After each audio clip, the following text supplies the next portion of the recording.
नमस्ते दोस्तों। आज अभिव्यक्ति में हम सुनेंगे भीष्म साहनी जी की लिखी कहानी गुलेलबाज लड़का। तो आइए शुरू करते हैं। छठी कक्षा में पढ़ते समय मेरे साथ तरह तरह के सहपाठी थे। एक हरबंस नाम का लड़का था जिसके सब काम अनूठे हुआ करते थे। उसे जब सवाल समझ में नहीं आता तो स्याही की दवात उठाकर पी जाता। उसे किसी ने कह रखा था कि काली स्याही पीने से अकल तेज हो जाती है। मास्टर जी का गुस्सा होकर उस पर हाथ उठाते ही बेहद ऊंची आवाज में चिल्लाने लगता, मार डाला, मास्टर जी ने मार डाला। वो इतनी जोर से चिल्लाता कि आसपास की जमातों के उस्ताद बाहर निकल आते कि क्या हुआ। मास्टर जी ठिठक जाते और हाथ नीचे कर लेते। यदि वह उसे पीटने लगते तो हरबंस सीधा उनसे चिपट जाता और ऊंची ऊंची आवाज में कहने लगता, आपकी माफ़ कर दो जी, आप बादशाह हो जी, आप अकबर महान हो, आप सम्राट अशोक हो, आप माई बाप हो, दादा हो, परदादा हो। क्लास में लड़के हंसने लगते और मास्टर जी झेप कर उसे पीटना छोड़ देते। ऐसा था हरबंस। हर आए दिन बाग में से मेंढक पकड़ लाता और कहता कि हाथ पर मेंढक की चर्बी लगा लें तो मास्टर जी के बेत का कोई असर नहीं होता। हाथ को पता ही नहीं चलता कि बेत पड़ा है। एक दूसरा सहपाठी था बोधराज। इससे हम सब डरते थे। जब वह चिकोटी काटता तो लगता जैसे सांप ने डस लिया है। बड़ा जालिम लड़का था। गली की नाली पर जब बर्रे आकर बैठते तो नंगे हाथों से वह बर्रे पकड़कर उसका डंक निकाल कर लाता और फिर बर्रों की ताक में धागा बांधकर उसे पतंग की तरह उड़ाने की कोशिश करता। बाग में जाते तो फूल पर बैठी तितली को लपक कर पकड़ लेता और दूसरे क्षण उंगलियों के बीच मसल डालता। अगर मसलता नहीं तो फड़फड़ाती तितली में पिन खोंसकर उसे अपनी कॉपी में टाँक लेता। उसके बारे में कहा जाता कि अगर बोधराज को बिच्छू काट ले तो स्वयं बिच्छू मर जाता है। बोधराज का खून इतना कड़वा है कि उसे कुछ भी महसूस नहीं होता। सारा वक्त उसके हाथ में गुलेल रहती और उसका निशाना अचूक था। पक्षियों के घोंसले पर तो उसकी विशेष कृपा रहती थी। पेड़ के नीचे खड़े होकर वह ऐसा निशाना बांधता कि दूसरे ही क्षण पक्षियों की चों चों सुनाई देती और घोंसले में से तिनके और थिगलियां टूट टूट कर हवा में छितरने लगती। वह झट से पेड़ पर चढ़ जाता और घोंसलों में से अंडे निकाल लाता। जब तक वह घोंसलों को तोड़फोड़ नहीं डालता उसे चैन नहीं मिलता था। उसे कभी कोई ऐसा खेल नहीं सूझता था जिसमें किसी को कष्ट नहीं पहुंचाया गया हो। बोधराज की माँ भी उसे राक्षस कहा करती थी। बोधराज जेब में तरह तरह की चीज़ें रखे घूमता था। कभी मैना का बच्चा या तरह तरह के अंडे या कांटेदार झाऊ चूहा। उससे सभी छात्र डरते थे। किसी के साथ झगड़ा हो जाता तो बोधराज सीधा उसकी छाती में टक्कर मारता या उसके हाथ पर काट खाता। स्कूल के बाद हम लोग तो अपने अपने घरों को चले जाते, मगर बोधराज न जाने कहाँ घूमता रहता। कभी कभी वह हमें तरह तरह के किस्से सुनाता। एक दिन कहने लगा, हमारे घर में गोह रहती है। जानते हो गोह क्या होती है? नहीं, क्या होती है गोह? गोह सांप जैसा एक जानवर होता है, बालिश्त भर लंबा, मगर उसके पैर होते हैं 8 पंजे। सांप के पैर नहीं होते। हम सिहर उठे।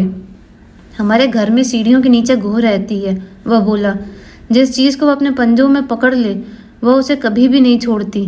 कुछ भी हो जाए नहीं छोड़ती। हम फिर सिहर उठे। चोर अपने पास गोह को रखते हैं, फिर वे दीवार फांदने के लिए गोह का इस्तेमाल करते हैं। वे गोह की टांग में रस्सी बांध लेते हैं और जिस दीवार को फांदना हो रस्सी झुलाकर दीवार के ऊपर की ओर फेंकते हैं। दीवार के साथ लगते ही गोह अपने पंजों से दीवार को पकड़ लेती है। उसका पंजा इतना मजबूत होता है कि रस्सी को 10 आदमी भी खींचे तो गोह दीवार को नहीं छोड़ेगी। चोर उसी रस्सी के सहारे दीवार फांद कर जाते हैं। फिर दीवार को तुम्हारी गोह छोड़ती कैसे? मैंने पूछा। ऊपर पहुंचकर चोर उसे थोड़ा सा दूध पिलाते हैं। दूध पीते ही गोह के पंजे ढीले पड़ जाते हैं। इसी तरह के किस्से बोधराज हमें सुनाता। उन्हीं दिनों मेरे पिताजी की तरक्की हुई और हम लोग एक बड़े घर में जाकर रहने लगे। घर नहीं था, बंगला था, मगर पुराने ढंग का और शहर के बाहर। फर्श ईंटों के, छत ऊंची ऊंची और ढलवा, कमरे बड़े बड़े, लेकिन दीवार में लगता जैसे गारा भरा हुआ है। बाहर खुली ज़मीन थी और पेड़ पौधे थे। घर तो अच्छा था मगर बड़ा खाली खाली सा था। शहर से दूर होने के कारण मेरा कोई दोस्त यार भी वहाँ पर नहीं आता था। तभी वहाँ बोधराज आने लगा।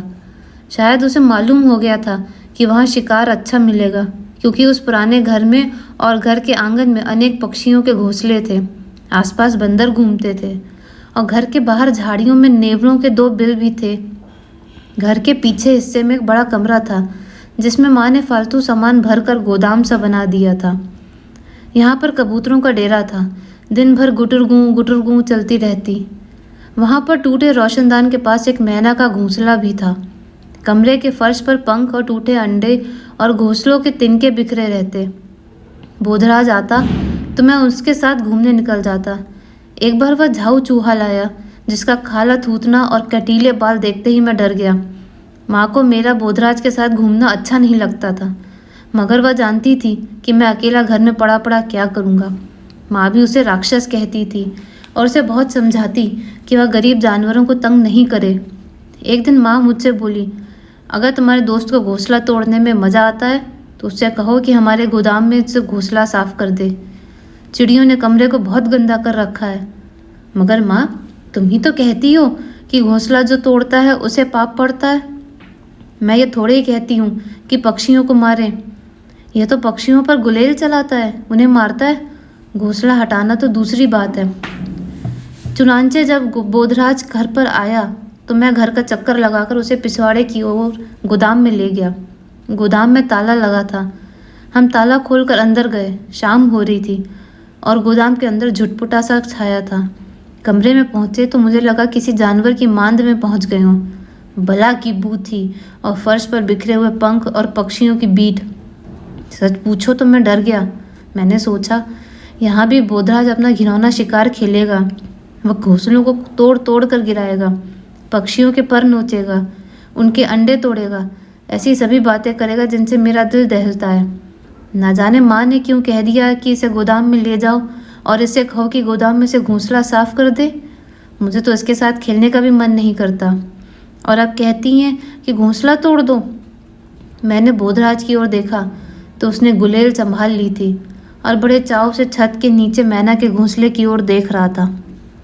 गोदाम की ढलवा छतें तिकोना सा बनाती हैं। 2 पल्ले ढलवा उतरते थे और नीचे एक लंबा शहतीर कमरे के आर पार डाला गया था। इसी शहतीर पर टूटे हुए रोशनदान के पास एक बड़ा सा घोंसला था। उसमें से उभरे हुए तिनके, रुई के फाहे और लटकती थिगलियां हमें नजर आ रही थीं। यह मैना का घोंसला था। कबूतर अलग से दूसरी ओर शहतीर पर गुटरगू कर रहे थे और सारा वक्त शहतीर के ऊपर मटरगश्ती करते। घोंसले में मैना के बच्चे हैं, बोधराज ने कहा और अपनी गुलेल चाँद ली। तभी मुझे घोंसले में से छोटे छोटे बच्चों की पीली पीली नन्ही चोंचें झांकती नजर आईं। देखा, बोधराज कह रहा था, यह विलायती मैना है। इधर घोंसला नहीं बनाती। इनके माँ बाप जरूर अपने काफिले से पिछड़ गए होंगे और यहाँ आकर घोंसला बना लिया होगा। इनके माँ बाप कहाँ हैं? मैंने पूछा।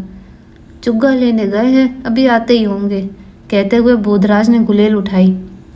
मैं उसे रोकना चाहता था कि घोंसले पर गुलेल नहीं चलाए, पर तभी बोधराज को गुलेल से फर्र की आवाज़ निकली। इसके बाद जोर के टन की आवाज़ आई। गुलेल का कंकड़ घोंसले से ना लगकर सीधा छत पर लगा था, जहाँ टीन की चादरें लगी थीं। दोनों चोंच घोंसले के बीच कहीं गायब हो गईं और फिर सख्ता सा आ गया। लग रहा था मानो मैना के बच्चे सहम कर चुप हो गए थे। तभी बोधराज ने गुलेल से एक और वार किया। अब की बार कंकड़ शहतीर से लगा। बड़ा अकड़ा करता था। 2 निशाने चूक जाने पर वह बौखला उठा। अब की बार वह थोड़ी देर तक चुपचाप खड़ा रहा। जिस वक्त मैना के बच्चों ने चोंच फिर से उठाई और घोंसले के बाहर झांक कर देखने लगे, उसी समय बोधराज ने तीसरा वार किया। अब की कंकड़ घोंसले के किनारे पर लगा। 3-4 तिनके और रुई के गाले उड़े और छितरा छितरा कर फर्श पर गिरने लगे, लेकिन घोंसला नहीं गिरा। बोधराज ने फिर से गुलेल तान ली थी। तभी कमरे में एक भयानक सा साया डोल गया। हमने नज़र उठाकर देखा। रोशनदान में से आने वाली रोशनी सहसा ढक गई थी। रोशनदान के सींगचे पर एक बड़ी सी चील पर फैलाए बैठी थी। हम दोनों ठिठक कर उसकी ओर देखने लगे। रोशनदान में बैठी चील भयानक सी लग रही थी। यह चील का घोंसला होगा। चील अपने घोंसले में लौटी है, मैंने कहा। नहीं, चील यहाँ घोंसला कैसे हो सकता है? चील अपना घोंसला पेड़ों पर बनाती है। यह मैना का घोंसला है।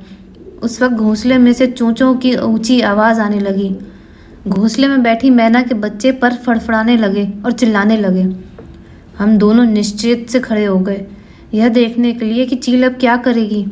हम दोनों टकटकी बांधे चील की ओर देखते जा रहे थे। चील रोशनदान में से अंदर आ गई।